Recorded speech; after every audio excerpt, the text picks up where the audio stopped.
की राह पर चलते रहे, गिर गिर कर संभलते रहे। अरे हवाओं ने बहुत कोशिश की अंदर की आग को बुझाने को, लेकिन ये चिराग आंधियों में भी चलते रहे। आप सभी का हम फिर से स्वागत करते हैं इस बहुत ही मोटिवेशनल शायरी से इस वीडियो का, ठीक है। और ये वीडियो ज़्यादा इंपॉर्टेंट होगी आपके लिए, क्योंकि काफ़ी बच्चे बहुत ज़्यादा कमेंट कर रहे थे सर तरंगों पर वीडियो लेकर आए, तरंगों पर वीडियो लेकर आए।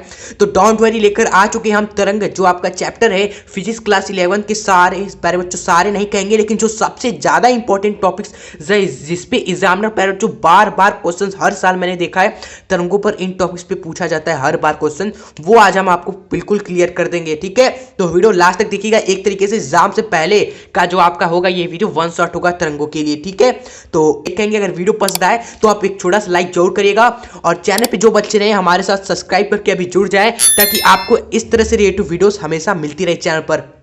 तो कर रहे हैं वेट, अपने आज के ये वीडियो स्टार्ट कर देते हैं।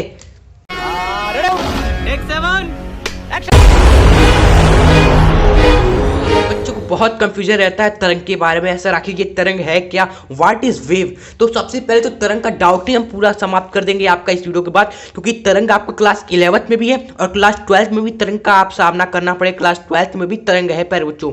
तो अगर आपने क्लास 11th में अच्छे तरीके से तरंग के बारे में समझ लिया है ना, क्लास 12th में समझ लो कि प्यारे बच्चों आप यूं ही पढ़ लोगे, ठीक है। तो तरंग आखिर होता क्या है। काफी बच्चे तरंग का नाम सुनते हैं तो उनको लगता है कि यार यही होता है ना सर तरंग। ये देखो जो ऊपर ये कण होता है, ये क्या करता है, यू यू यू यू ऐसे जाता है पूरा, तो ये तरंग बन गया। तो प्यारे बच्चों ऐसा कंफ्यूजन हटा लो अपने दिमाग से अंदर से, क्योंकि भाई साहब ये तरंग का क्या है प्यारे बच्चों, एक रूप होता है। ये क्या है, तरंग का एक रूप होता है प्यारे बच्चों, ठीक है। और तरह गति बिल्कुल भी नहीं करता, ये तरंग का प्यारे बच्चों एक रूप होता है जो बनता है। और ये कैसे बनता है प्यारे बच्चों, काफी बच्चों को लगता है कि ये जो कण है ना यही ऐसे ऐसे क्या कर रहा है, जा रहा है और ऐसा दोस्तों रूप तरंग का बना रहा है, लेकिन ऐसा नहीं होता है, जो कि अभी हम आपको बताएंगे, चिंता मत करें।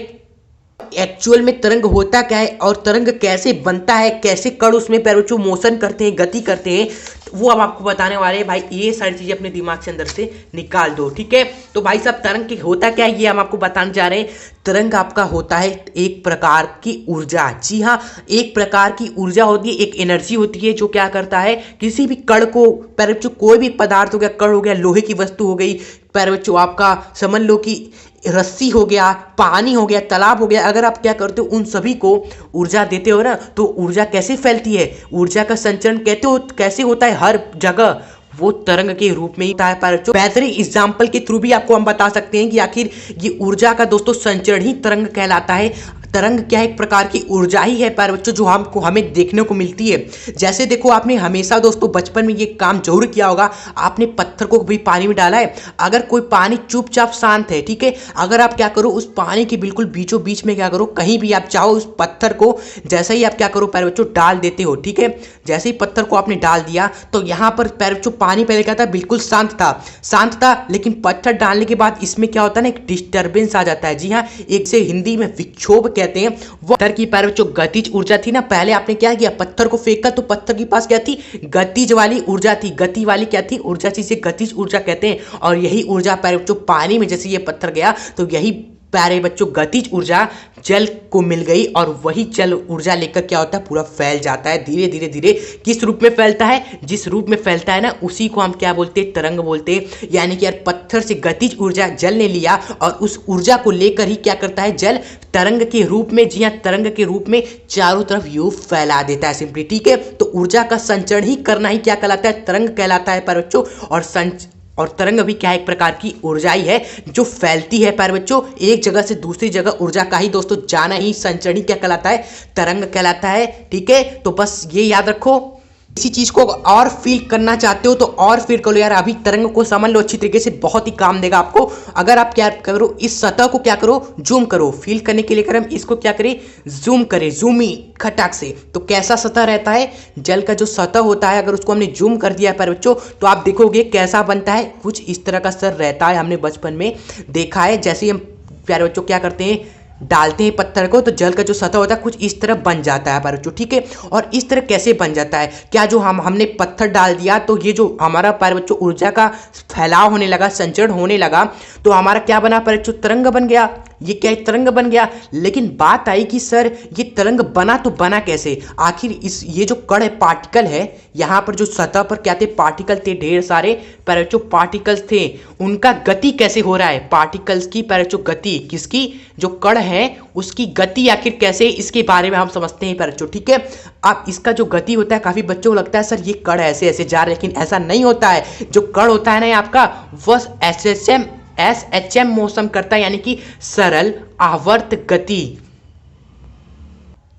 जी हाँ, सारे के सारे कण होते हैं ना, सभी सरल आवर्त गति करते हैं। और सरल आवर्त गति हमने दोस्तों वन शॉट में पढ़ाया था, बताया था, समझाया था कि सरल आवर्त गति क्या है, जिसमें हर एक कण क्या करता है, जहां पर है वहीं पर रहता है, लेकिन उसी जगह पर क्या करता है, ऊपर नीचे गति करता है। जी हाँ, ऊपर नीचे गति करता है, एक तरीके से कंपन करता है पैरोचो, उसी को ही तो हम क्या बोलते हैं, सरल आवर्त गति कहते हैं। यानी कि जितने भी सारे कण है पैरोचो, हर एक कण क्या कर रहा है, कंपन कर रहा है, ऊपर जा रहा है, नीचे आ रहा है, ऊपर जा रहा है, नीचे आ रहा है, ऊपर जा रहा है, नीचे आ रहा है। ये इधर उधर नहीं जा रहा है, ये अपना ही जगह पर ऊपर जा रहा है और नीचे आ रहा है। और जब सारे के सारे कण क्या कर रहे हैं पैरोचो, ऊपर की ओर जा रहे हैं, तो देखो लहर भी उठ गई। लेकिन जब सारे के सारे कण दोस्तों नीचे की ओर जब आए, सारे के सारे जब नीचे की ओर आते हैं पैरोचो, तो लहर देखो इस दब गई। जब ऊपर सारे कण आते हैं पैरोचो सतह के, तो लहर देखो ऐसे उठ जाती है। यानी कि हर एक कण एक बार फिर से बोलो, हर एक कण क्या करता है, अपनी जगह पर ही रहता है और अपनी जगह पर सरल आवर्त गति करता है, बोलो तो कंपन करता है, इधर उधर मोशन करता है। ठीक है, तो समझ गए तरंग कैसे बनता है, तरंग क्या करता है, आखिर तरंग में कण पैर बच्चों अपने ही जगह पर किस तरह गति करते हैं, ये समझ लिया। समझ लो पैर बच्चों, आपने मेन खेल तरंग का पूरा कर लिया है। अब बस पैर बच्चों तलवार चलाना बाकी है इस खेल में। ठीक है, क्योंकि आप सभी को जानते हैं, जब तक आपका बेस तैयार नहीं होगा ना, तब तक मंजिल आप खड़ा नहीं कर सकते हो। क्योंकि तरंग 11th में भी है, 12th में भी है। तो 11th में जब आपका बेस मजबूत हो गया ना, तो 12th में झंडा गाड़ ही दोगे। तो चलिए आप आगे बढ़ते तरंग के बारे में और सीखते हैं। यार, प्रत्यक्ष तरंग क्या होती है एवं अप्रत्यक्ष तरंग क्या होती है। ठीक है, आखिर आप सोच रहे हो कि सर इस तरंग को बांट क्यों दिया, तरंगों को आपने बांट क्यों डाला, तोड़ क्यों डाला। भाई देखो, तरंग प्यारे बच्चों दो तरीकों की पाई गई, दो तरीकों की दोस्तों पाई गई तरंगे। ठीक है, और एक तरंगे हो गई आपकी प्यारे बच्चों, जैसे कि वो हो गई जो क्या करती है, संचरण करती है। यानी कि ऐसे ऐसे दोस्तों आपकी आगे बढ़ती है तरंगे, आपकी संचरण होती है, ऊर्जा का इसमें संचरण होता है। लेकिन इसके लिए माध्यम की आवश्यकता होती है, यानी कि कण की आवश्यकता होती है, जो इस तरह ऊपर नीचे करे और तरंग बनाए और आगे तरंग जाए, माध्यम की आवश्यकता होती है। लेकिन एक तरीके की तरंगों को हमने देखा जिसमें माध्यम की आवश्यकता है ही नहीं, माध्यम की आवश्यकता है ही नहीं। आप कहोगे ये क्या बात कर रहे हो सर, ऐसा तरंग होता ही नहीं है जिसमें माध्यम की आवश्यकता ना और ऊर्जा क्या हो, एक जगह से दूसरी जगह आए। क्या आपने कभी ऐसा तरंग देखा है, क्या आपने कभी ऐसी चीजें देखी हैं जिसमें क्या आपने क्या का दोस्तों बहाव हो लेकिन माध्यम वहां पर है ही ना। क्या आपने ऐसा कभी स्रोत देखा है? जी हाँ, आपके पैर बच्चों ऊपर सिर उठाकर देखिए, अगर आप बाहर है, जो आपका सन है, सन कहाँ है पैर बच्चों, स्पेस में है। क्या स्पेस में कोई माध्यम होता है? स्पेस पे पैर बच्चों कोई माध्यम नहीं है स्पेस में। लेकिन ये जो सन है, सन से जो ऊर्जा निकल रही है पैर बच्चों, प्रकाशी ऊर्जा निकली है सूरज से, ये कैसे हमारी धरती पर आ रही है, हमारी धरती माँ है। ठीक है, इस धरती माँ पर ये जो ऊर्जा है परचो, प्रकाशी ऊर्जा, वह कैसे आ रही है परचो, तरंग के रूप में आ रही है। तो वो तरंगे परचो जिसके लिए माध्यम की आवश्यकता ही नहीं होती, वो बिना माध्यम के क्या होती है, ऊर्जा को बहाती है। यानी कि जो प्रकाशी तरंग है, प्रकाशी जो तरंगे है परचो, जो प्रकाशी तरंगे है, वो प्रकाशी ऊर्जा को बिना माध्यम के होते हुए, माध्यम है ही नहीं तब भी प्रकाशी ऊर्जा क्या हो रही है, प्रकाशी तरंगों द्वारा आ रही है धरती के पास। तो ये कैसी तरंगी हो गई, अप्रत्यक्ष तरंगी, यानी कि जिसमें माध्यम की आवश्यकता नहीं होती। जैसे आपका हो गया प्रकाशी तरंगे, हमने आपको बताया। एक होता है आपका वैकुत चुंबकीय तरंगे पैर बच्चों। ठीक है, तो इस तरंगे आपके पैर बच्चों अप्रत्यक्ष तरंगे होती है। और प्रत्यक्ष तरंगे वो हो गई जिसमें आपकी माध्यम की आवश्यकता होती है, जैसे ध्वनि हो गया पैर बच्चों। ठीक है, ध्वनि। तो अब हम देखने वाले हैं तरंगों से रिलेटेड कुछ इंपॉर्टेंट बातें। ठीक है, और जिली है लेकिन बहुत ही इंपॉर्टेंट बातें हैं। ठीक है, तो देख कर जाइएगा, समझ लीजिए यार, आप वीडियो को इन तक देखें, हम पूरा इंपॉर्टेंट जितनी भी सारी चीजें एग्जाम में पूछी गई ना, कुछ भी नहीं छोड़ेंगे, सब कवर करा देंगे आपका इस वीडियो में। ठीक है, और एग्जाम से पहले तो आपको पूरा देख के ही जाना है। तो प्यारे बच्चों, तरंग क्या होती है हमने आपको बता दिया। और तरंग प्यारे बच्चों एक बार रिवाइज करते हैं, क्या है, एक ऊर्जा का संचरण का स्रोत है, यानी कि जैसे भी हमारी ऊर्जा बस संचरित होती है तो जो रूप आपका बनता है वही रूप आपका तरंग कहलाता है। जैसे पैर बच्चों हमारा हो गया जल में, जैसे हमने पत्थर फेंका तो का एक हमने रूप लिया है बच्चों। देखिए हम बार बार लिख ले तरंग का रूप, इसको हम तरंग नहीं बोल रहे, एक हमने कहा कि यार एक तरंग का रूप है जिसके द्वारा ऊर्जा दोस्तों एक जगह से दूसरी जगह संचरित हो रही है, ये क्या एक तरंग का रूप है बच्चों, ठीक है। और इसका कारण अभी आपको वीडियो में आगे पता चलेगा, हम क्यों कह रहे हैं यार, हम हवा में थोड़ी ना कह रहे हैं आपको, अभी आप देखिए ना पूरा पोस्टमार्टम कर देंगे। तो सबसे पहले तो आइए तरंग के आयाम के बारे में देखते हैं कि ये तरंग का आयाम क्या होता है। तो को सरल आवर्त गति में भी हमने बताया था आयाम कुछ नहीं होता है, कोई भी कण होता है उसका जो भी अधिकतम विस्थापन होता है माध्य स्थिति से पैर बच्चों उसी को हम आयाम बोलते हैं पैर बच्चों, ठीक है। अब कण आपका कहाँ है, हमने आपको समझाया ना, कण आपका कहाँ होता है पैर बच्चों, जहां पर है वही है, यानी कि अगर कण यहां पर है पैर बच्चों तो वो क्या है पैर बच्चों यहीं पर है, लेकिन करता क्या है ना अपनी स्थिति पर क्या करेगा, या तो ऊपर जाएगा या फिर नीचे आएगा पैर बच्चों, ठीक है। तो यहाँ पर कण कहाँ गया, ऊपर की ओर गया, यहाँ पर वाला जो कण है वो क्या गया, नीचे की ओर गया, यहाँ पर जो कण था वो क्या किया, ऊपर की ओर गया, ठीक है। तो हर जगह कण है वो ऊपर नीचे सरल आवर्त गति कर रहे हैं, बोले तो चैत गति सिंपल हार्मोनिक मोशन कर रहे हैं, ठीक है। तो सिंपल हार्मोनिक मोशन में ही हमने आपको बताया था ना आयाम की यार कण अपने माध्य स्थिति से, ये क्या है उसका माध्य स्थिति है, इस स्थिति से जितना दोस्तों जितना अधिकतम ऊपर जा सकता है वही दूरी आपकी आयाम कराती है, यानी कि कण अधिकतम कितना गया है, यहाँ वाला कण दोस्तों अधिकतम देखो यहाँ तक पहुंचा होगा, यानी कि यहाँ पर जो कण है वही अधिकतम दोस्तों विस्थापन तय करता है, यानी कि सबसे ऊपर यही वाला कण है जो बीच में है ना, यही वाला कण सबसे ऊपर जाता है और यहाँ से यहाँ तक का जो विस्थापन अगर आपका ए है ना तो यही आपका पैर बच्चों आयाम हो जाएगा सिंपली, ठीक है।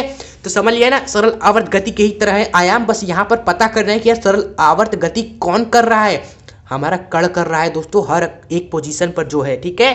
चलिए उसके बाद हम देखते हैं पैर बच्चों आवर्तकाल के बारे में। आवर्तकाल सिंपली है कि यार एक कंपन करने में कितना समय लगता है वही आयाम कहते हैं, बस यही आपका, इसमें ज़्यादा कुछ अलग चीज़ नहीं है। आवृत्ति की बात करें तो जस्ट इसका उल्टा ही होता है, आवृत्ति क्या होता है भाई, हमारा आवर्तकाल का उल्टा होता है। और ये इसमें क्या है, एक कंपन करने में कितना समय लगा, इसमें 1 सेकेंड में भाई साहब ने कण ने कितना कंपन किया वो आपका आवृत्ति हो गया। मेन चीज़ क्या है हमारा जो इंपॉर्टेंट वह है आपका तरंग दैर्घ्य क्या होती है पर, ठीक है।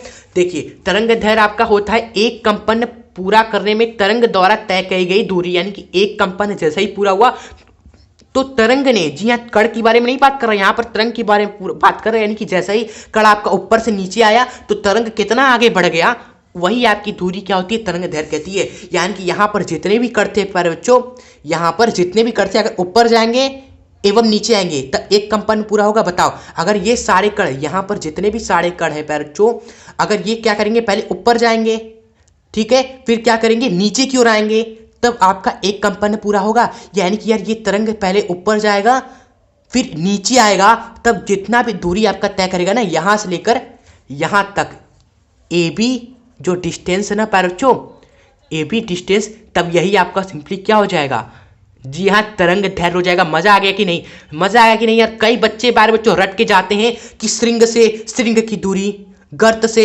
गर्त की दूरी को तरंग दैर्घ्य कहते हैं, तरंग दैर्घ्य कह सकते हैं, लेकिन इसका जो रियल डिफिनेशन होता है ना, रियल डिफिनेशन आपका यही होता है, रियल डिफिनेशन। पर जो रटने वाले तो कुछ भी रट लेते हैं, लेकिन तरंग दैर्घ्य का रियल डिफिनेशन यही होता है, ठीक है। एक कंपन पूरा करने में तरंग कितना आगे बढ़ गया, कितनी दूरी तय की, वही आपका तरंग दैर्घ्य है। समझ में आ गया कि नहीं। एक बार फिर देखो कण क्या करेगा, जितने भी सारे कण एक कंपन पूरा करेंगे जब एक बार ऊपर जाएंगे, जब एक बार नीचे आएंगे, यानी कि तरंग एक बार ऊपर उठेगा और एक बार नीचे उठेगा, तो यहाँ से यहाँ तक जितनी भी दूरी होगी ना भाई साहब वही आपका क्या हो जाएगा, तरंग दैर्घ्य हो जाएगा सिंपली, ठीक है। और श्रृंग क्या होता है, गर्त क्या होता है, देखो श्रृंग होता है पर बच्चों ऊपर वाला हिस्सा, जब तरंग ऊपर उठता है ना तो जो बनता है पर बच्चों उसी को हम श्रृंग कहते हैं, और जब तरंग नीचे जाता है ना इसी को हम गर्त कहते हैं। सिंपल सी बात है, यानी कि ये श्रृंग है ये गर्त है, तब ये ऊपर उठा तो ये क्या हो जाएगा आपका श्रृंग हो जाएगा, जब ये नीचे आएगा तो ये क्या हो जाएगा आपका गर्त हो जाएगा सिंपली, ठीक है। यानी कि तरंग दैर्घ्य आप कह सकते हो, एक तरीके से कह सकते हो तरंग दैर्घ्य के बारे में, लेकिन ये रियल डिफिनेशन नहीं होगा। कई लोग कहते हैं तरंग दैर्घ्य क्या है, श्रृंग से श्रृंग की दूरी को हम तरंग दैर्घ्य कहते हैं, गर्त से गर्त की दूरी को तरंग दैर्घ्य कहते हैं, कह सकते हो, लेकिन रियल डिफिनेशन तो यही होता है। अगर आपको फील आ गया ना, मजा आ गया ना, तो जस्ट समझ लीजिए कि आपने बहुत अच्छी चीज सीख ली इस वीडियो में बच्चों। अगर अच्छी लगी वीडियो तो आप दिल से एक लाइक अवश्य करिएगा, बहुत मेहनत लगती है आप सभी जानते हैं, क्या ही आपको बताएं पर बच्चों। अब हम बात करते हैं तरंगों की चाल के बारे में सिंपली, ठीक है। जो तरंगों का चाल होता है ना, वो आवृत्ति एवं तरंग दैर्घ्य के गुणनफल के बराबर होता है सिंपली, ठीक है। जैसे हो गया हमारी प्रकाशीय तरंगे, हमारा दोस्तों जो प्रकाश होता है उसकी चाल कितनी होती है, c के बराबर होती है। पर जो अगर उसका आवृत्ति n है, उसकी लैम्डा आपकी उसका तरंग दैर्घ्य लैम्डा भी लिख सकते हैं। तो ये यही से आता है पर बच्चों, ये इंपॉर्टेंट फॉर्मूला आपको याद रखना है। हो सकता है इस पे न्यूमेरिकल आ जाए आपके एग्जाम में, ठीक है। बहुत ही पॉसिबिलिटी कम होती है बच्चों इस चैप्टर से न्यूमेरिकल की आने की, समझ सकते हो 10 से 15% ही होता है। लेकिन जो इंपॉर्टेंट न्यूमेरिकल से, तो वो तो हमने आपको ये पार्ट 2 पार्ट 1 में हमने करा दिए हैं पर बच्चों, ठीक है। तो उन सभी वीडियो को आप जरूर जाके देख लीजिएगा अगर एग्जाम से पहले। लिंक डिस्क्रिप्शन बॉक्स में भी दे देंगे और प्लेलिस्ट में भी आप चेक कर लीजिएगा और भी आपको फायदा हो जाएगा, ठीक है। उसके बाद जो आपकी छोटी एवं मोटी बात है वो है आपकी कलांतर क्या होता है एवं पथांतर क्या होता है। और ये एग्जाम में पूछा गया क्वेश्चन है पर जो कलांतर एवं पथांतर देख लीजिए और अभी याद कर लीजिए। कलांतर क्या होता है, आपकी दो कंपनित कणों के तरंगों के कलाओं के कोण के अंतर को हम क्या बोलते हैं, कलांतर बोलते हैं। यानी कि अगर दो कण आपके क्या कर रहे हैं पर जो एसएचएम मोशन कर रहे हैं, यहाँ पर कोई भी आप दो कण ले लो, इन दोनों को ले लो, इन दोनों को ले लो या फिर इन दोनों को ले लो, तो इन दोनों कण क्या कर रहे हैं, कंपन कर रहे हैं, ये भी कंपन कर रहा है। तो बस इन दोनों दो ही कणों के लिए दोस्तों अगर उनकी कला एक तरीके से क्या होती है ना, कोण को ही बराबर होती है। कला एक तरीके से कोण के ही बराबर होती है। बस उन्हीं कंपनित कणों के कोणों को अंतर को हम क्या बोलते हैं, कलांतर कहते हैं। ज्यादा घुसना नहीं है, याद कर लो पर जो इंपॉर्टेंट चीजें हैं वो हमने आपको समझा दी, फील करा दी। और पथांतर क्या होता है, कोई भी दो कंपनित कण हो गए या फिर तरंग हो गया, उनके पथ के अंतर को हम पथांतर कहते हैं। ये समझना आपके लिए मेन है कि यार अगर कोई भी आपका पैराचो तरंग हो गया या फिर कंपनित कण हो गया, हम तरंग लेते हैं, ये तरंग मान लो ये एक तरंग है पैराचो जो जा रही है इधर से इधर की ओर, और एक हमने तरंग ले लिया पैराचो यहाँ से जो निकल रही है, ये सोर्स है जहां से ये तरंग निकल रहा है, ये मान लो सोर्स नंबर दूसरा है पैराचो, सोर्स 2 है जहां से ये तरंग आपका इस तरह निकल के और आगे जा रहा है, ठीक है। तो भाई साहब ये यहां से जा रहा है और ये यहां से जा रहा है, तो इनके पथ की जो दूरी है पैरोचो, इनके पथों के बीच में जो अंतर है ना, उसी को हम पथांतर कहते हैं और इसे डेल्टा एक्स से हम दिखाते हैं और कलांतर को डेल्टा हम फाई से दिखाते हैं। याद रखें, अभी याद कर ले, एग्जाम में आने की पॉसिबिलिटी और पूछा गया है। और इनके बीच में पैरोचो जो रिलेशन होता है ना, ये भी बहुत ही इंपॉर्टेंट है पैरोचो। रिलेशन जो है इनके बीच में, कलांतर एवं पथांतर के बीच क्या होते हैं, इनके बीच में संबंध लिखिए। तो ठीक है, तो यही आपको छाप देना है, कलांतर ये होता है, पथांतर ये होता है, और इनके बीच में जो रिलेशन होता है वो आपका डेल्टा फाई बराबर 2 पाई बाई लैम्डा इंटू पथांतर होता है सिंपली, ठीक है। और लैम्डा तो आपको पता ही नहीं, तरंग दैर्घ्य होता है सिंपली, ठीक है प्यारे बच्चों। तो ये आप ध्यान दीजिएगा और अच्छे तरीके से, ये छोटी चीजें हैं लेकिन बहुत इंपॉर्टेंट है, इसको देख लीजिए प्यारे बच्चों, ठीक है। स्क्रीनशॉट कर लीजिए। वैसे इन सभी का पीडीएफ आप चिंता मत करें, आपके लिए हम तहे दिल से मेहनत करें, तो आप तहे दिल से सपोर्ट करिएगा हमें। इन सभी का पीडीएफ हम नीचे हम डिस्क्रिप्शन बॉक्स में पीडीएफ के रूप में मस्त तरीके से बनाकर आपको दे देंगे, वहां से आप डाउनलोड कर लीजिएगा, आराम तरीके से डाउनलोड कर लीजिएगा। समय है तो लिख लीजिए कॉपी में, नहीं तो आप पीडीएफ से ही पढ़ लीजिएगा, ठीक है। तो चलिए अब हम आगे बढ़ते हैं। तो डियर स्टूडेंट, अब हम पढ़ने जा रहे तरंगों के प्रकार के बारे में। जी हाँ, अभी तक हमने क्या पढ़ा, पहले बच्चों तरंगों के बारे में पढ़ा, उसके रिलेटेड छोटी छोटी बातें पढ़ा, और तरंगों के दोस्तों प्रकार तो अभी भी हमने पढ़ा है ना सर, आपने पढ़ा है। तो ये देखो सर, प्रत्यास्थ तरंग, ये देखो अप्रत्यास्थ तरंग, ये क्या है, देखिए बच्चों, ये भी आपका तरंग के प्रकार है लेकिन माध्यम के आधार पर है। ये क्या लिखा हुआ है,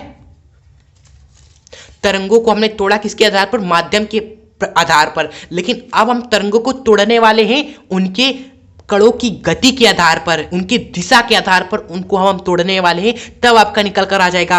पर जो अनुदैर्घ्य तरंगे, अनुप्रस्थ तरंगे, प्रगामी तरंगे, अप्रगामी तरंगे, जिसपे एग्जामिनर कई बार खेलता है क्वेश्चन, तो डोंट वरी, चलिए उनको भी समाप्त कर देते हैं एकदम मस्त प्रैक्टिकल एग्जाम्पल के साथ। तो सबसे पहला आता है आपका अनुदैर्घ्य तरंगे। देखिए, पहले हम अनुदैर्घ्य तरंगे एवं अनुप्रस्थ तरंगों को एक बार पढ़ लेते हैं, फिर उसके बाद दोनों तरंगों को आपको एकदम मस्त तरीके से समझाएंगे विद एग्जाम्पल के साथ, ठीक है। काफी बच्चे इसको रट के जाते हैं, आज आप फील कर लीजिए इसको। अनुदैर्घ्य तरंगे किसे कहते हैं, जब क्या करें तरंगे माध्यम की, जब हमारी क्या करें दोस्तों, माध्यम के जो कण है उनका कंपन क्या हो तरंग संचरण की दिशा के समांतर हो तब उन तरंगों को हम अनुदैर्ध्य तरंगे कहते हैं। इसका मतलब है कि कण जिस दिशा में कंपन कर रहे हैं उसी दिशा में तरंग भी जा रही है, उसी दिशा में तरंग भी जा रही है और कण भी उसी दिशा में कंपन कर रहे हैं। यानी कि अगर ये कण है, मान लो अगर ये वाला कण है ना इधर कंपन कर रहा है तो तरंग भी इधर ही जा रही है, सिंपल, ठीक है, उसे अनुदैर्ध्य तरंगे कहेंगे। अब अनुप्रस्थ तरंगे किसे कहते हैं? इसमें बस सिंपल चेंज क्या होता है कि यार तरंग जिस दिशा में जाएगा उस दिशा में कण कंपन नहीं करेगा, कण आपका दोस्तों उसके लंबवत कंपन करता है। इन दोनों की दिशा क्या होती है? एक दूसरे के लंबवत होती है। एग्जाम्पल में तो हमने आपको बताया था ही, पर जो आप क्या करो, पत्थर डाल दो किसमें? जल में, तो जो जल की कण तरंग आगे, कण कंपनित ऊपर, तो लंबवत है एक दूसरे के, ये क्या हो गया आपकी अनुप्रस्थ तरंगे हो गया। लेकिन बात आती है जब हमारी अनुदैर्ध्य तरंगे की, तो भाई साहब तरंग का पूरा सिस्टम ही बदल जाता है। तब रियलिटी में तरंग क्या है ये समझ में आता है। शुरुआत में ही हम आपसे कह रहे थे पर जो तरंग क्या है, तरंग क्या है, तरंग क्या है? ऊर्जा संचरण जब होता है तब जो रूप बनता है ना उसी को कहते हैं। यानी कि यार अभी तक जो आप ये सब सोच रहे थे कि यार तरंग, इसको आप तरंग कह रहे थे, ये तरंग है, लेकिन एग्जैक्ट यही तरंग नहीं, लेकिन ये क्या है? एक तरंग का रूप है जो कि कैसे तैयार हुआ प्यारे बच्चों? जब ऊर्जा का संचरण हुआ। और यहाँ पर भी अनुदैर्ध्य तरंगों में भी ऊर्जा का संचरण होता है, तो जो तरंग का रूप आता है ना प्यारे बच्चों, वह इस तरह नहीं आता है। कैसा आता है सर? देखो एग्जाम्पल ही देखो आप, इसमें क्या हो रहा है ना, कण क्या कर रहे हैं, जिधर कंपन कर उधर ही आपका तरंग भी जा रहा है। तो ये देखो एग्जाम्पल, तो यहां पर आप देख रहे हो फिगर समांतर है, लेकिन इस स्थिति में पर जो तरंग का रूप कैसा बन रहा है, तरंग का रूप कैसा बन रहा है आप खुद ही बताओ। आप कहोगे सर जैसे ही हम ऐसे धप्पा कर रहे हैं तो कहीं कहीं स्प्रिंग का जो हिस्सा है वो क्या है, इस तरह जगह है, कहीं कहीं दोस्तों इस तरह जगह है दोनों के बीच, कणों के बीच में, कहीं कहीं दोस्तों ये दोनों एक दूसरे के एकदम पास पास है, कहीं कहीं दोस्तों इस तरह स्थान है बीच में, लेकिन कहीं कहीं इस तरह पास पास है। तो इस तरह जो तरंग का रूप बनता है किसमें? अनुदैर्ध्य तरंगों में। तो आप समझ में आया कि तरंग का रूप ही आपका मैटर करता है। आप कभी भी इस चीज को तरंग मत कहना पा रहे हो। ये क्या है? जब ऊर्जा संचरण होती है तब जो रूप बनता है उसी को बस तरंग कहते हैं। बस ये याद रखो। अनुदैर्ध्य तरंगों में क्या हुआ, जब कण में जब ऊर्जा की दोस्तों संचरण हुआ तब इस तरह का रूप बना, तो ये आपका तरंग रूप हो गया। सिंपल, समझे कि नहीं? चलो क्लियर हुआ बच्चों हर एक चीज। तो यहां पर आपके दो तरंग समाप्त होते हैं, अनुदैर्ध्य एवं अनुप्रस्थ तरंगे। तो अब हम लास्ट एंड फाइनल पर बच्चों आपका तीसरा आएगा, प्रगामी तरंगे किसे कहते हैं, प्रोग्रेसिव वेव्स किसे कहते हैं। ठीक है, बस दो तरंग और है आपको जो पढ़ के जाना है एग्जाम से पहले। आइए देखते हैं। तो प्रगामी तरंगे बहुत ही आसान है। वे तरंगे जो माध्यम में क्या करें, एक निश्चित वेग से बस आगे बढ़ती है, यानी कि इन तरंगों का बस वेग क्या होता है बच्चों, नियत होता है, बस उसी तरंगों को प्रगामी तरंगे कहते हैं। जैसे ये क्या हो, मान लो ये क्या है आपकी एक रस्सी है, मारो, ठीक है, रस्सी है, आपने यहां से इस रस्सी को ठर्र से किया तो भाई साहब ये तरंग क्या होगा, पहले यहां से शुरू हुआ, यहां से शुरू हुआ, फिर धीरे धीरे धीरे धीरे धीरे पूरा जगह पैरों इस तरफ फैलते फैलते फैलते एक जगह से दूसरी जगह तक ये तरंग खच्च से पैर बच्चों आपका आएगा सिंपली। ठीक है, तो यहां पर अगर वेग क्या है दोस्तों इस तरंग का नियत रहेगा तो ये कैसी तरंगी हो जाएगी, प्रगामी तरंगी हो जाएगी सिंपली। ठीक है, जैसे आपका वही हो गया, जल में सतह पर जो तरंगी उत्पन्न होती है वह एक समान वेग से, एक नियत वेग से पैर बच्चों हर जगह धीरे धीरे धीरे धीरे धीरे धीरे फैलती है सिंपली। ठीक है, चलो उसके बाद अप्रगामी तरंगे, वे तरंगे हो गई पर बच्चों जो बद्ध माध्यम में दो एक जैसी प्रगामी तरंगे समान चाल से परंतु विपरीत दिशाओं में चलती है तो उनके कहते हैं। देखो घबराना बिल्कुल भी नहीं है, हर एक चीज को बच्चों क्लियर करते चलना है। एक हमने एग्जाम्पल ले लिया सोनू का और एक हमारे मोनू का सिंपली। ठीक है, अब ये सोनू मोनू क्या है, दो लड़के हैं और दोनों क्या कर रहे हैं, ये रस्सी है, रस्सी का एक सिरा आपका सोनू पकड़ा है और एक सिरा आपका मोनू पकड़ा है सिंपली। ठीक है, अब दोनों कहते हैं कि यार तू सोनू मैं इधर से तरंग, सोनू क्या करता है ना, इधर से रस्सी को पकड़कर ऐसे ठर्र से करता है और मोनू भी क्या करता है, इधर से रस्सी को पकड़कर ऐसे ठर्र से करता है। यानी कि एक तरंग का इधर से निकली और एक तरंग इधर से आई, एक तरंग इधर से और एक तरंग इधर से, और दोनों जब पैचो टक्कर खा गई ना, इधर से भी तरंगे आई, दो तरंगे आई, एक जैसी एक समान तरंगे आई, एक समान चाल से आई, लेकिन दिशा क्या थी, विपरीत थी। तब वो क्या होती है, अध्यारोपण, मतलब कि टक्कर ही खाती है। अध्यारोपण मतलब कि एक के ऊपर एक आ जाना, यही अध्यारोपण कहलाता है। तो इस अध्यारोपण से जो भी उत्पन्न तरंग होता है उसी को अप्रगामी तरंग कहते हैं। ठीक है, तो अब ज्यादा हम लंबी नहीं करते वीडियो को, इतने सारे इंपॉर्टेंट टॉपिक जो हमने आपको बताए, लेकिन रियलिटी बताया तो तरंग भाई साहब अभी बहुत बड़ा चैप्टर है जो एग्जाम में सबसे ज्यादा पूछे जाते हैं, वो टॉपिक्स हमने आपको कवर करा है। तरंग तरंग आपको समझाने की कोशिश की इस पूरे वीडियो में, ठीक है। अगर समझ में आया, अच्छी लगी वीडियो तो आप लाइक करिएगा। अगर आप सभी बच्चे कमेंट करेंगे पर जो अगर आप चाहते हो तो इस पूरे तरंग का जो हमने सीरीज तरंग का जो वीडियो हमने बनाया है इसको हम पार्ट 1 कर देंगे और पार्ट 2 वीडियो लेकर आएंगे जिसमें हम तरंग से रिलेटेड न्यूमेरिकल आपको कराएंगे, ठीक है। न्यूमेरिकल्स करा देंगे और एग्जाम में पर जो भले ही कम लेकिन पूछे जाते हैं एग्जाम से रिलेटिव तरंग से रिलेटेड न्यूमेरिकल्स आपको करा देंगे अगर आप डिमांड करोगे पार्ट 2 वीडियो के, ठीक है। इस वीडियो में इतना ही करते हैं। पसंद आने पर इस वीडियो को एक छोटा सा लाइक अवश्य करिएगा और एक बच्चों को पैरों इस वीडियो को अवश्य शेयर करें। पर जो अगर आप शेयर कर लोगे तो समझ लो अगर आप शेयर कर देते हो तो हमारी पूरी की पूरी मेहनत सफल हो जाएगी। अगर आप शेयर इस वीडियो को कर देते हो, आप शेयर अवश्य करिएगा किसी भी एक फ्रेंड को, ठीक है। चलिए प्यारे बच्चों, नए हैं आप हमारे चैनल पे तो आप हमारे चैनल को सब्सक्राइब भी जरूर कर ले और बेल आइकन पर क्लिक करके ऑल पर कर दे ताकि आपको ऐसे वीडियोस हमेशा इस चैनल पर मिलती रहे और हर एक कॉन्सेप्ट को आप अच्छी तरीके से फोड़ लो, ठीक है, एग्जाम से पहले, ठीक है। चलिए मिलेंगे आपसे नेक्स्ट वीडियो के साथ, तब तक जाने से पहले यही कहेंगे हमने दोस्तों सरल आवर्त गति हो गया उष्मा गति की इन दोनों चैप्टर को वन शॉट में इंपॉर्टेंट टॉपिक्स हमने पढ़ाया है। आप किसी भी एक वीडियो को क्लिक करें और उसका फायदा उठाएं, एग्जाम से पहले निचोड़ रहे हर एक वीडियो को, ठीक है। खुश रहे, आगे बढ़ते रहे।